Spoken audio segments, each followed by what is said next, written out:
Sendcrux cold email strategy. We're exploring the art of delivering 1,000 emails per day and getting great responses with high open and click rates using Microsoft and G Suite.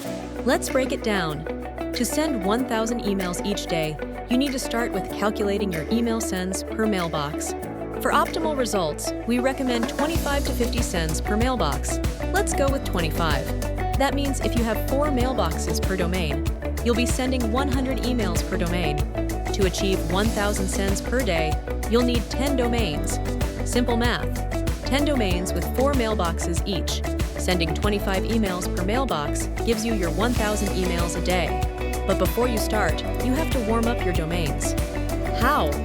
With either a seed list or actual campaign contacts. Using a seed list, you can gain a high domain reputation quickly, usually in 3 to 5 days. Using actual campaign contacts might take longer, especially if you encounter bounces or inactive email addresses.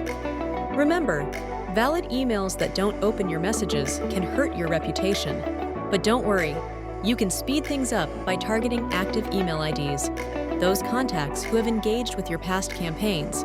A solid week of warm-up should set you up for success, preparing you to send 100 emails per domain. From the second week onwards, you'll be ready to deliver 1,000 emails per day. Automate this entire workflow, from buying domains to creating mailboxes. With Sendcrux, you can create 1,000 mailboxes in just 1 minute using bulk operations. Sendcrux also adds all your mailboxes to sending servers automatically, so you'll have thousands of mailboxes ready in no time. We wish you happy lead generation. Start reaching your audience today with efficient email deliveries. For more details, visit sendcrux.com. Happy emailing!